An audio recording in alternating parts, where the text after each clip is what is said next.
Deixa eu ver esse do Eurofute que tá todo mundo falando, mano. Ou é todo mundo ou é o mesmo moleque falando 400 vezes, mano. A verdade sobre o calendário lotado. Todos os vídeos do Eurofute são absurdos, Recentemente, né? Mas vamos ver o que vem desse aqui. o Julian Álvares jogou uma temporada inteira pelo Manchester City. Ao final da jornada, foi para os Estados Unidos jogar a Copa América pela Argentina. Depois, voou para Paris para defender o time olímpico dos hermanos. E quando as Olimpíadas se encerraram, ele foi direto para Madrid assinar com o Atlético, onde imediatamente foi treinar e ficou pronto para jogar. 75 jogos, sem pausa, sem férias. Um cenário que tinha acontecido com o Pedri anteriormente. O futebol europeu está chegando num ponto de ruptura. Ao final de uma temporada, os jogadores estão exaustos, os técnicos frustrados, os departamentos médicos lotados, anti-silenciosos. Os jogadores têm começado a se manifestar, enquanto a Associação dos Atletas, a FIFPro, subiu o tom contra a FIFA e o UEFA recentemente. Mas por que a situação é tão alarmante e as coisas vão mudar no futuro próximo cada vez piores? Eu sou o Pedro Silveira, você está no Eurofute e pra gente discutir esse tema que tá cada vez mais importante no futebol europeu, a gente tem que começar falando logo do elefante na sala, que é o calendário lotado. E calendário lotado não é algo que a gente do Brasil ache muito surpreendente, mas no futebol europeu estamos acostumados já, né? que tá crescendo. Os caras têm tido cada vez mais e mais jogos. Olha essa programação do Manchester City para a temporada 24-25, por exemplo, postada pelo Rubem Dias. O City é um bom exemplo porque os jogadores lá vão ter uma das maiores temporadas. Tudo começa com a pré-temporada, em que os clubes têm grande culpa de levar para partes do mundo que não são de maior interesse esportivo, só para ganhos comerciais, indo ali para os Estados Unidos, para a Ásia, entre outros, e acrescentando viagens, deslocamentos, num momento da temporada que deveria ser focado 100% na preparação apenas. Depois, durante a temporada, tem a Premier League, que o Manchester City, como exemplo, deve disputar até o final acirradamente. São mais 38 jogos. Copa da Liga e Copa da Inglaterra, onde o City deve ir longe em ambas, podem somar mais 13 jogos se o time for até a final nas duas. E na Champions, onde os prognósticos também são bons pro City, no novo formato agora pode gerar nada menos do que 17 partidas até a final. E claro, não dá pra esquecer da Supercopa da Inglaterra, que eles também jogaram, mais um jogo. E durante a temporada, os jogadores fazem uma pá de amistosos pelas seleções ou jogam eliminatórias, Nations League e coisa assim. Bota aí mais ou menos uns 10 jogos. E agora, todo final de ano tem alguma coisa, seja Copa do Mundo, Eurocopa e também o novo Super Mundial de Clubes, que se o City for até a final, vai jogar mais 7 partidas. E claro, a FIFA criou o Super Mundial sem acabar com o outro Mundial, que agora é chamado de Intercontinental. Então se o City fosse jogar, seria mais uma partida. No fim, a temporada 24-25 pode ter para um atleta titular do City, que também seja titular da sua seleção, cerca de 90 jogos. Agora espalha esses 90 jogos por cerca ali de 10 meses do ano em que a gente tem as partidas oficiais, é uma média um pouco maior que um jogo a cada 3 dias. Isso durante 10 meses. Para não falar dos treinos que são exaustivos, das viagens através de diferentes fusos horários. É uma rotina de maluco. O Real Madrid na Espanha é um caso bem semelhante ao do City, né? Eles podem chegar aí a cerca de 72 partidas, isso sem contar os jogos dos jogadores pelas seleções. E detalhe, muitas das competições em que City, Real e outros estão jogando estão expandindo e cada vez mais tendo jogos. Na Champions, por exemplo, um clube como o Real Madrid precisava de 13 jogos para ser campeão. Agora, com o novo formato, pode precisar de até 17. No Mundial de Clubes, antes eram 2 jogos, agora são 7 para um finalista. Na Copa do Mundo, antes a gente tinha 7 jogos de uma seleção contando a final, mas com o novo formato em 2026 serão 8. Segundo a FIFPro, que é o Sindicato Mundial de Jogadores, durante o ano alguns jogadores estão tendo menos de um dia livre por semana. Mais le problème c'est que l'UEFA, le FIFA, il fait des matchs en plus et il s'en fout. O Thierry Henry, lenda da França e do Arsenal, atualmente é comentarista e técnico da França Sub-23 e corroborou muitos jogos, jogos demais. Como um ex-jogador, não sei como os caras estão aguentando. É absolutamente normal nas últimas temporadas que um jogador de elite faça 60 e poucos jogos, às vezes 70 e poucos jogos durante um ano. E o jogador de futebol, ele tem que ser cobrado e tem que jogar mesmo. Só que o corpo tem um limite. Essa carga de jogos começa a ficar simplesmente insustentável para atletas de elite. E para a gente conseguir entender isso com mais detalhes, a gente chama aqui o especialista Lucas Carvalho, que é treinador físico e já trabalhou diretamente com grandes craques do futebol mundial, como Memphis Depay Chaka e Thiago Alcântara. Esse aumento de jogos, ele te dá menos, como a gente já falou, né? Menos tempo de recuperação, menos tempo hábil de tu estar com as pernas leves, assim, falando português mais claro, com as pernas leves para tu jogar. Automaticamente tu vai correr menos, vai performar menos aí já na parte técnica, porque numa partida de domingo a domingo, digamos que tu vai aguentar melhor os 90 minutos. Numa partida de domingo, quarta e domingo, no terceiro jogo, lá no final da semana, a tua performance aos 60 minutos já é outra, já é diferente, porque tu tem 180 minutos em cima. Isso diminui bastante, na minha opinião, a performance dos atletas física e tecnicamente. Ou seja, pra quem ainda não ligou os pontos, não é que essa quantidade de jogos é ruim só pros jogadores. É ruim pra você também, que tá assistindo. Com mais e mais jogos, os jogadores não vão conseguir manter o desempenho durante toda a temporada. O espetáculo começa a deixar a desejar, tá ligado? Porque a gente não vai ter próximo do auge do espetáculo que pode ser entregue pelos caras. Porque eles não estão perto do auge físico que eles deveriam estar, entendeu? Ou até dentro de um mesmo jogo. Vai aumentar o número de erros, de problemas técnicos, de lesões, problemas físicos. E aí o espetáculo é prejudicado. E quem perde também é a gente.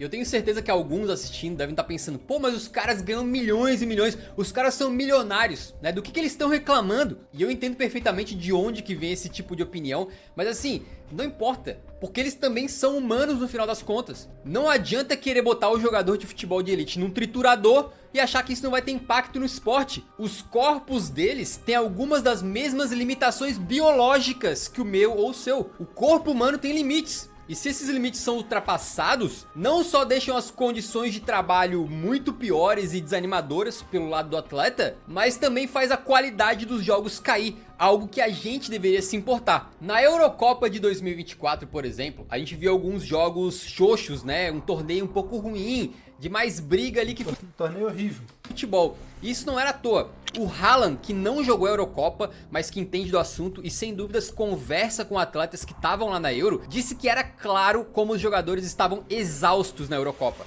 Que vale lembrar, foi realizada ao final de uma temporada inteira de futebol e com pouco tempo de descanso. Um jornalista da ESPN escreveu uma matéria sugerindo que o burnout poderia ser o maior desafio dos jogadores na Euro. O comentarista esportivo polonês Dariusz Szpakowski disse que a Euro está sendo uma competição de times cansados, estrelas cansadas.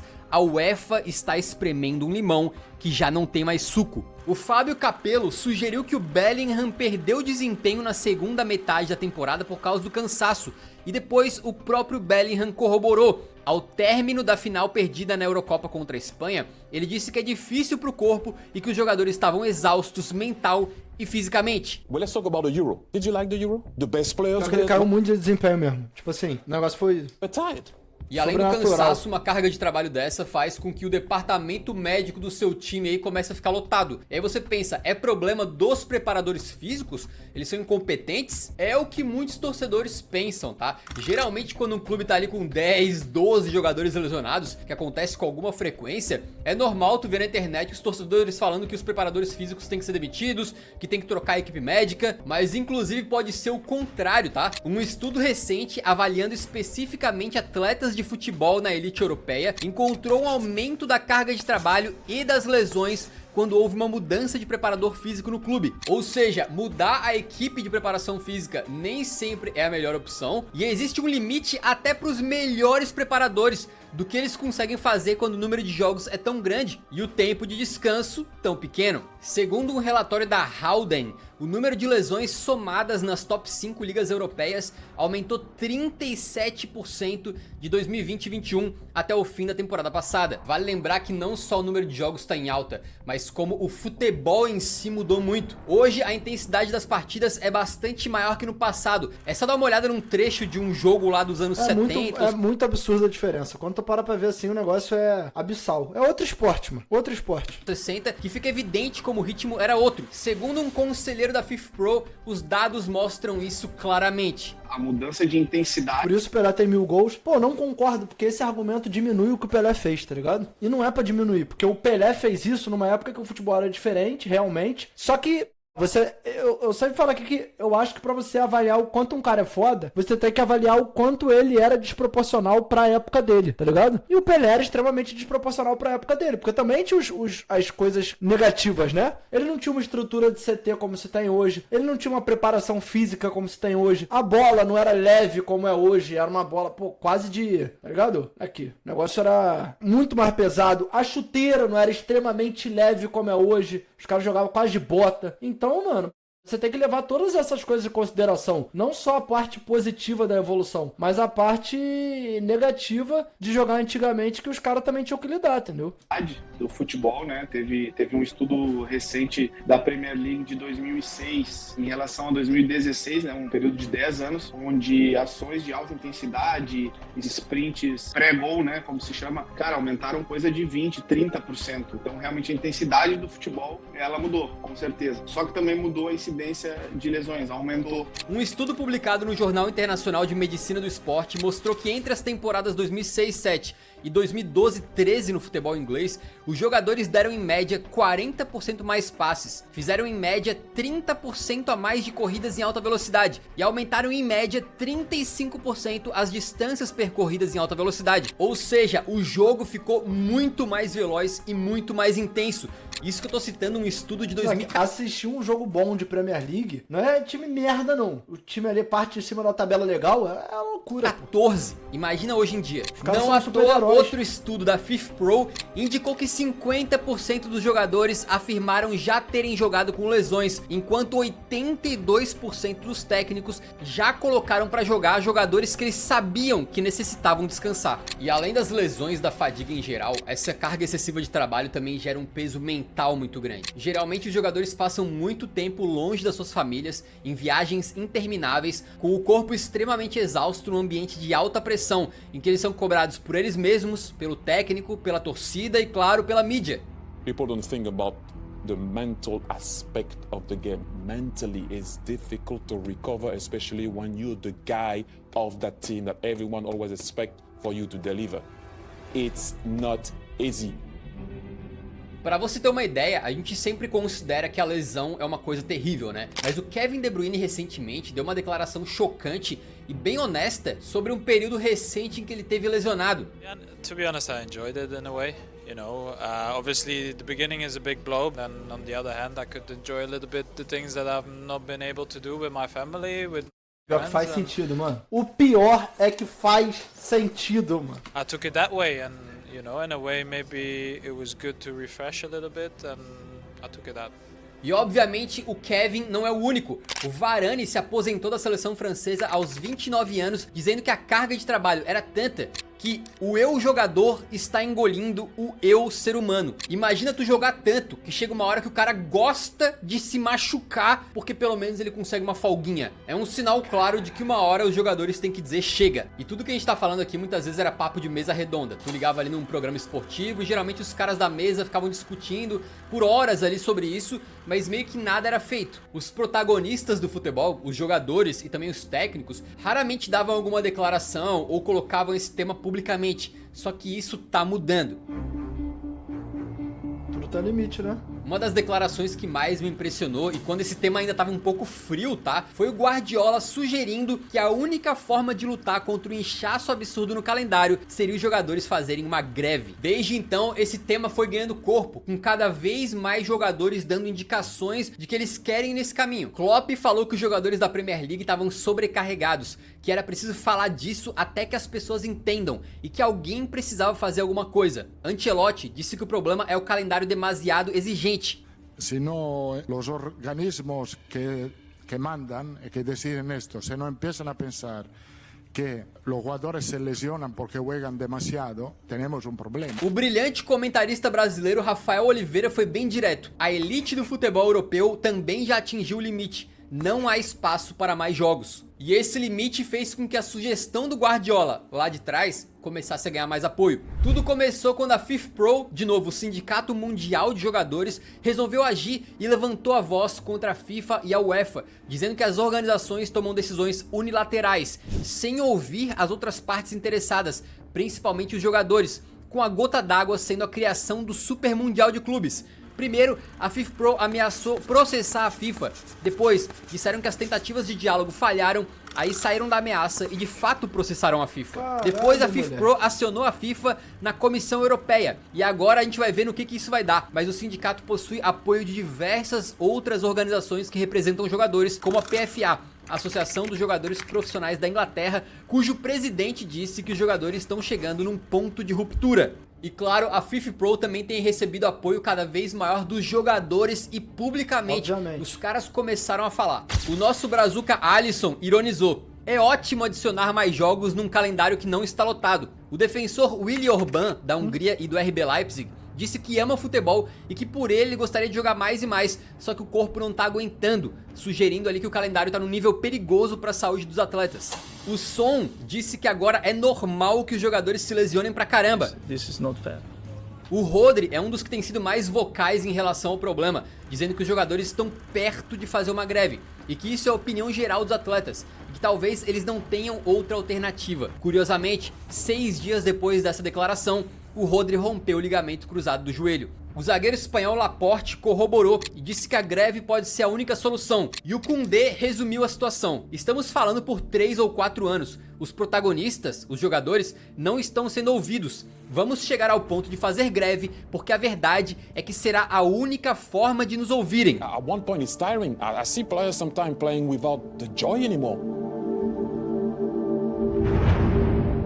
Tá tudo mais piorando do que melhorando nesse sentido, com a gota d'água agora sendo a FIFA criando o Super Mundial de Clubes, mas não deixando de fazer o que ela agora chama de Intercontinental. É o exemplo perfeito da ganância: mais e mais jogos por razões comerciais, em que os jogadores são cada vez mais vistos apenas como peças descartáveis. Ah, saiu um, entra outro e segue o jogo. E se não for na amizade, no papo, na reclamação, vai ser na força, vai precisar a FIFPro ganhar os processos contra a FIFA na justiça, vai precisar os caras processarem a UEFA também. O Arteta é mais um cara grandão que chamou atenção para esse assunto. Eu acho que precisamos discutir seriamente o caminho para onde o futebol está indo. E com a situação dessa maneira, como é que a gente poderia fazer as coisas melhorarem, né? UEFA e FIFA, simplesmente parem. Não tem como fazer o negócio ficar mais atrativo sem adicionar mais e mais e mais jogos. Talvez um pouquinho só, um pouquinho de escassez, né, de tu sentir saudade um pouco de assistir o teu time, não poderia ser benéfico? Acho que cabe aqui muito um debate entre qualidade versus quantidade no futebol. O Rodri disse que entre 40 e 50 jogos por temporada é ideal, mas nas últimas 4 temporadas completas, ele somou 250 jogos, uma média superior a 62 por temporada. Segundo ele, não dá pra aguentar o nível porque o corpo cobra o preço. Só que não dá pra esperar nada dessas organizações, infelizmente. O Ceferin, que é presidente da UEFA e tem um ego gigantesco, disse algo mais ou menos na linha de: ah, realmente chegamos no limite, mas quem tá reclamando são só os jogadores top. Ah, é, Ceferin, não diga. Os jogadores que mais estão reclamando são os que jogam mais partidas. Uau. Obrigado pela iluminação, que gênio, hein? O que mais que tu vai explicar pra gente? Como quem mais reclama de calor é quem mora nas áreas mais quentes. O time derrotado numa partida é aquele que toma mais gols. Vai, Ceferin, inunde a gente com mais sabedoria. É óbvio que quem joga mais e quem tá no limite é quem vai reclamar mais. Pela mentalidade do Ceferin e dos outros como ele ali, tá? O Infantino, entre outros, eu acho que eles vão jogar esse jogo, eles vão lidar com esse problema de outra maneira. Não reduzindo o calendário, mas sim, possivelmente, adicionando mais janelas de transferências para que os times consigam se preparar melhor e gerenciar o elenco de forma mais minuciosa. Vão de repente deixar mais espaço no elenco, mais jogadores permitidos no banco a cada partida, mais substituições, quem sabe, para poder trocar mais atletas durante um jogo, e sempre mais. Para quê? Para ter mais jogos que envolvem mais jogadores, mais contratos, mais transmissões. E por aí vai, pra você ver como que essas organizações às vezes agem totalmente na ganância. Tudo acaba em mais dinheiro, né? Tem que falar. O objetivo sempre vai ser esse. E na ignorância, né? Recentemente a FIFA acabou... É tipo que você falou das suas lives, menos tempo tá sendo mais produtivo. É claro, né? Nas devidas proporções, tu tá certo, tá ligado? É porque Não tem comparação, pô, você fazer live e você jogar uma partida de futebol. Mas é perfeitamente o que você falou. O cara, quando ele tá cansado, ele vai fazer o bagulho dentro do limite que ele pode fazer estando cansado. Quando o cara tá motivado, ele vai entregar a excelência dele, o 100%, porque ele tá em condições de entregar a excelência, entendeu? Tô declarando que ia obrigar os clubes a levarem os seus melhores jogadores pro Super Mundial de Clubes. Eles querem impor que ninguém vai levar os reservas ou o time sub-20 ou algo do tipo. Vai ser obrigatório botar os melhores em campo. E isso aí justamente deixou o Guardiola furioso. What is the strongest players? No, but the FIFA will tell me for them which players are stronger than the other ones. And maybe the strongest players for them is in really bad conditions. E os clubes, o que eles podem fazer? Bom, começando com essas pré-temporadas. Perfeitamente, é igual esse bagulho do Campeonato Carioca, bagulho escroto. Não, mas pode multar se não botar o time titular. Multar o quê, cara? Pelo amor de Deus, cara. Tu já tá com o calendário todo aí tu vai pegar esse campeonato de merda que nem premiação tem, e aí tu vai botar a nata que tu tem, as melhores peças que você tem, que poderiam estar lá se concentrando numa pré-temporada mais trabalhada, e tu vai botar pra jogar num monte de campo de merda. O Vasco esse ano perdeu o Jair com o ligamento cruzado anterior e o Paulinho Paula com o ligamento cruzado anterior, um jogando contra o Bangu, o outro jogando contra o Boa Vista. Absolutamente horrendas, que são feitas só pra ganhar um troco a mais. Ao invés dos caras terem um período ali fechadinho de treinamento pra se preparar pra temporada, eles estão ali tirando foto, indo em evento, fazendo um monte de ações de patrocínio, viajando pra lados do mundo longe pra caramba, condensando logo antes da temporada um período cansativo que talvez eles pudessem estar descansando. O Courtois falou algo nessa linha, tá? Ele disse que na NBA os caras também jogam igual uns condenados durante a temporada, mas que a diferença é que eles têm 3 ou 4 meses de férias pra se recuperar, enquanto no futebol, se um jogador do nível do Courtois tiver 3 semanas de férias, é muito. Enquanto alguns jogadores, como no caso do Julian Álvares, que a gente falou lá no começo, simplesmente não descansam. E mesmo assim, os clubes vão para os Estados Unidos, vão pra Singapura ou algo do tipo, pra fazer uma pá de amistosos de pré-temporadas, que são mais pra ganhar dinheiro do que pra realmente preparar os atletas. O que os técnicos podem fazer? Usar mais substituições, né? Isso foi algo que o Simone Inzaghi levantou como alternativa, reconhecendo que existe um problema no calendário, mas ao invés de bater de frente, igual ali o Kevin De Bruyne e outros jogadores, ele preferiu ir na linha de que clubes e técnicos precisam se adaptar, e no caso dele como treinador, rotacionar melhor o elenco. Mas como a gente viu diversas vezes nas últimas temporadas, o Manchester United que o diga, mesmo assim tu pode não conseguir nem rodar, mesmo assim tu poupar jogadores e rodar o elenco pode não ser o suficiente. Os clubes não vão nem ter questão numérica mesmo, né, de grupo para rodar tanto. E aí a gente vai bater no nosso início da conversa. O aumento de número de lesões. Num grupo de 25 atletas, tem 6 lesionados. Como que tu vai rodar o teu grupo para uma Copa se tu tem 6 caras lesionados? Vai acabar tendo que usar os teus titulares. Só que aí no fim de semana já tem jogo do campeonato de novo. E tu continua com aqueles 6 lesionados. Fora que além disso que o Lucas falou, muitas vezes os extremamente pressionados para conseguir um resultado e eles não têm um elenco que eles possam tirar um jogador cansado de campo e botar um cara do mesmo nível ou de nível parecido vindo do banco. Às vezes não tem ninguém ali. E o caso do Vasco, moleque, é gritante, pô. Tu já não tem opção no time titular. Tu tiver que colocar todo mundo que tá no banco e aí machucou, tu tem que pegar quem não é nem relacionado, é mais fácil sair catando na rua. Jogadores poderiam fazer? Bom, eu acho que continuar falando, continuar trazendo esse tema pra público, tá ganhando tração e talvez, só talvez, fazer essa grevezinha, nem que seja assim, uma rodada de final de semana, ficarem de fora, combinar os jogadores das elites europeias ali pra não jogar. Às vezes, só tu dando uma quebrada no funcionamento do sistema é que as pessoas finalmente vão começar a levar as tuas demandas a sério, como sugeriu o Guardiola lá atrás. E outra, talvez para jogadores e empresários seja importante começar a negociar nos contratos com os clubes um número máximo de jogos por temporada, ou um número máximo de minutagem, né, em campo, alguma coisa que passe por uma negociação de repente com a FIFPro, ou no mundo perfeito, até com a FIFA ou algo do tipo, para impedir que os atletas passem de um limite que seja considerável biologicamente e medicamente insustentável. O que a FIFPro pode continuar fazendo? Bom, continuar batendo publicamente, né, entrando na justiça se for necessário, correndo atrás dos direitos e defendendo os protagonistas do espetáculo que são os jogadores. A FIFPro tem feito estudos sobre a situação dos atletas e até montaram um portal onde qualquer um pode verificar aí publicamente, por conta própria, né, a minutagem de cada jogador, a quantidade de jogos, etc. Vou até deixar o link na descrição para quem tiver interesse. E para não dizer que a gente não falou, também tiveram algumas personalidades importantes do futebol que fizeram um contraponto. Foi o caso do Figo e algo muito semelhante também foi falado pelo Rummenigge, dizendo coisas na linha de que beleza, tem mais jogos, mas jogadores também ganham mais, sugerindo que uma redução de partidas faria os jogadores ganharem menos, né? Creio eu que isso é uma opinião jogada ao vento, porque até onde eu sei, não existem salários aumentados no futebol especificamente por causa da maior quantidade de jogos agora. Existem bonificações... Não, mas aí você pode levar em consideração que talvez os times tenham condição de pagar pela quantidade de jogos. Se diminuir a quantidade de jogos, diminui a quantidade de renda e diminui a capacidade financeira de um clube de estar pagando salário. Mas,